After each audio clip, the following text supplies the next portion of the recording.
โอเคဒါကတော့ waifu ပါ TikTok လို့မျိုး Facebook လို့မျိုးပုံလေးဗီဒီယိုတွေတင်ပတ်စံရှာရတာပါလွယ်ပါတယ် down USB VPN ခံတောင်းပါ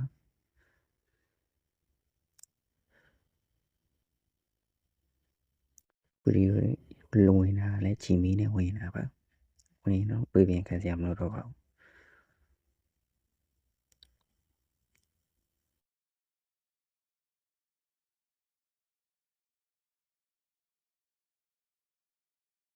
TikTok လို့ပြင်ကို profile follower 9ရောက်ပြီး monetization ရှောက်လို့ရတယ် line ရမကောင်းဖြစ်တယ်